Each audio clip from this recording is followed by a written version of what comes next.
영동군과 옥천군의 특별 재난지역 선포를 행정안전부에 건의했습니다.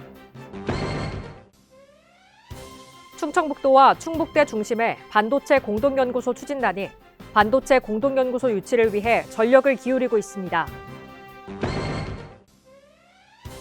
충북도립대학교 한국어교육원에 처음으로 입학한 우즈베키스탄 어학연수생을 대상으로 환영식을 개최했습니다.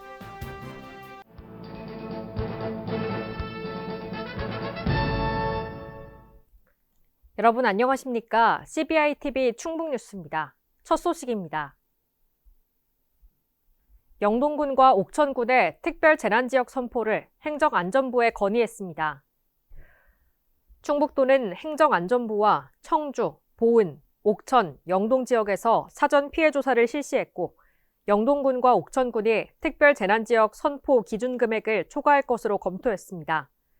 특별 재난지역은 대규모 재난 피해를 입은 지자체의 재정부담 경감을 위해 국비를 추가 지원하는 제도로 선포되면 시설 복구에 소요되는 복구비 중 지방비 부담액의 일부를 국비로 추가 지원받게 됩니다. 또한 피해 주민들에게는 건강보험료와 전기료 등 12개 항목이 추가 지원됩니다. 충청북도와 충북대 중심의 반도체 공동연구소 추진단이 반도체 공동연구소 유치를 위해 전력을 기울이고 있습니다. 서울 반도체 공동연구소에서 예정된 대면평가 발표 준비에 역량을 집중하고 있고 반도체 공동연구소 유치를 위한 공동기자회견을 개최하는 등 힘을 보탰습니다. 또한 충북의 풍부한 반도체 교육 수요와 잘 갖춰진 반도체 생태계 등 공동연구소 지적의 최적지임을 강조하는 등 공동연구소 대면평가를 위한 모든 준비를 마쳤습니다. 이외에도 지난 5월 도내 지자체와 유관기관, 혁신기관 등 인력 양성 핵심기관들과 반도체 공동연구소 유치를 위한 업무 협약을 체결하고 공동연구소 유치와 향후 운영을 위한 행정, 재정, 기술적 지원을 아끼지 않기로 했습니다. 충북도립대학교 한국어교육원에 처음으로 입학한 우즈베키스탄 어학연수생을 대상으로 환영식을 개최했습니다. 이들은 1년간 어학연수 과정을 받게 됩니다. 충북도는 최근 학령인구 감소에 따른 지역 소멸 및 지방대학의 존립 위기 극복을 위해 K-유학생 유치 활동을 국내외적으로 활발하게 펼쳐왔습니다. 지난 4월 충북 대표단이 우즈베키스탄을 방문해 유학생 유치를 위해 다각적인 노력을 기울였습니다. 한편 충북도립대학교는 한국어교육원 설립 이후 이번에 입학한 우즈베키스탄 어학연수생 18명을 시작으로 올해 총 100명의 한국어 연수생을 유치할 계획입니다. 여름철 전력수급 대책 점검을 위해 비상상황실을 운영 중인 한국전력공사 충북지역본부 점검에 나섰습니다. 김영환 충북도지사는 한전 충북본부를 방문해 여름철 충북도의 전력수급 안정화를 위한 대응 상황을 점검하고 한전 직원들을 격려하기 위해 방문했습니다. 도내 전력위기 단계별 대응 계획을 보고받고 예비력이 부족해질 경우 단계별로 비상예비자원을 발동하고 태풍, 폭우 등으로 예상치 못한 위기가 발생할 경우에는 신속한 복구로 피해가 최소화되도록 충청북도와 긴밀히 협조해 나가기로 했습니다. 충북도와 신용보증기금이 충북 지역특화 스타트업의 성장 지원을 위한 글로컬 스타트업 공동지원사업 협약을 체결했습니다.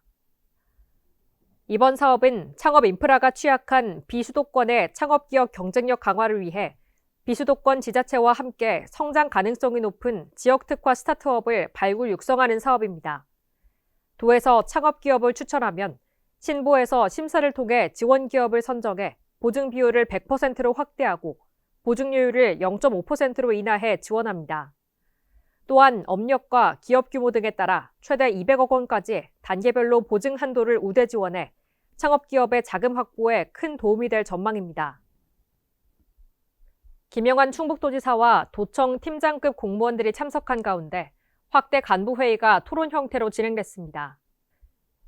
김영환 도지사는 그동안 회의는 보고에 많은 시간을 할애했고 지사가 주로 말하는 방식이었는데 이걸 바꿔야겠다고 생각했다며 공무원들의 생각을 많이 듣는 시간을 가져봐야겠다는 뜻으로 회의 형식을 바꿔봤다고 말했습니다. 이어 도 행정의 집행력은 팀장과 과장에게 있다며 여러분들이 공무원으로서 남은 시간이 충청북도를 바꾸는 유일한 시간이라고 생각하고 일해달라고 당부했습니다. 김영환 도지사는 회의에서 다양한 질문을 던지며 부서별 칸막이 없는 토론을 진행하고 공무원들의 생각을 들었습니다.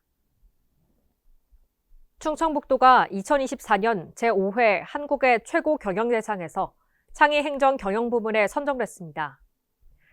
한국의 최고 경영대상은 대한민국 최고의 경영인, 기업, 기관, 브랜드를 선정해 시상하는 행사입니다.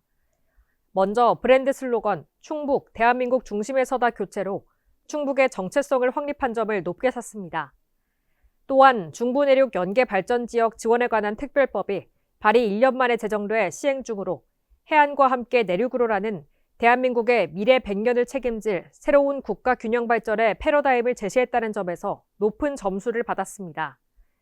이와 함께 충청북도는 출산 육아수당과 의료비 후불제, 어쩌다 못난이 농산물 등 창의적이고 혁신적인 시책들이 좋은 평가를 받았습니다. 충북도 내 11개 시군에서 7월에 올해 재산세 1,809억 원을 부과했습니다. 지난해 7월 부과한 1,747억 원과 비교해 62억 원 증가한 수치로 공동주택 및 개별주택 공시가격 상승과 청주, 진천 등 지역 내 대규모 공동주택 준공, 건축물 신축 기준가격 상승 등에 따른 것으로 분석됐습니다. 시군별 부과액은 청주시 997억 원, 충주시 221억 원, 음성군 185억 원, 진천군 144억 원 순으로 많은 것으로 나타났고 단양군은 20억 원으로 가장 적었습니다. 전략작물 직불금 하계작물 신청을 7월 31일까지 추가 접수받습니다. 전략작물 직불금은 논의 벼 이외의 타작물 재배를 확대해 쌀 수급 안정과 농업인의 소득 안정을 도모하는 사업입니다. 이번 추가 신청 기간에는 농업경영체법에 따라 등록된 농업인 또는 농업법인이 0.1헥타르 이상 전략작물 재배에 이용되는 논에 하계작물을 재배하는 경우 신청할 수 있습니다. 향후 충북도는 직불금 등록 신청이 완료되면 신청자의 자격 요건을 검증하고 하계작물 재배 및 이모작 재배 여부 이행 점검을 거쳐 12월에 농업인에게 직불금을 지급합니다. 국가적인 저출생 인구위기 문제를 극복하기 위해 제13회 인구의 날 기념식을 개최했습니다. 기념식은 오송 지하차도 참사 희생자 추모 묵념, 유공자 표창, 기념사, 인구정책 추진 상황 보고, 저출생 인구위기 극복 성금 기탁 등의 순서로 진행됐습니다.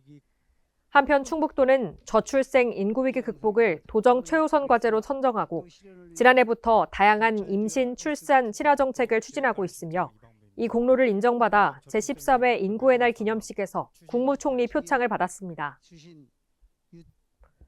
충북도 동물위생시험소가 여름 부패 변질 우려가 있는 육아공품의 안전한 유통을 위해 도내 육아공업체를 대상으로 집중 점검합니다.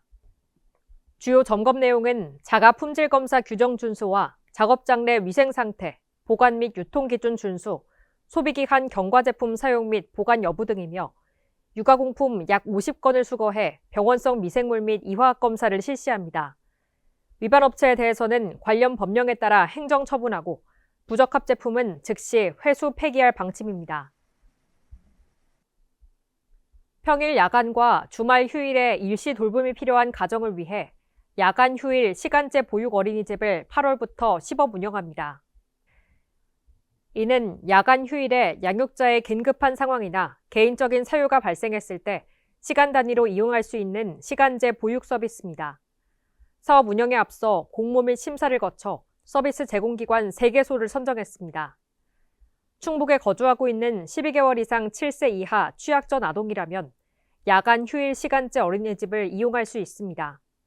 평일 오후 6시부터 12시까지, 주말 공휴일에는 오전 9시부터 오후 6시까지 운영하고 부모 부담 이용료는 시간당 2,000원입니다. 이스타항공이 청주국제공항에서 중국 장자제와 베트남 푸꾸옥 노선 취항식을 개최했습니다. 청주 장자제 노선은 주 4회 상시 운항하고 청주 푸꾸옥 노선은 8월 18일까지 주 4회 운항합니다. 한편 이스타항공은 청주공항에서의 국제 노선을 본격적으로 확대하고 있습니다. 작년 12월 타이베이 노선 취항을 시작으로 올해는 옌지와 장자제, 푸꾸옥 등에 연달아 취항하고 있고 하반기에는 하얼빈, 선양, 상하이, 하이커우 등 중국 노선 취약을 적극 검토 중인 것으로 알려졌습니다. CBI TV 충북 뉴스를 마칩니다. 시청해주신 여러분 고맙습니다.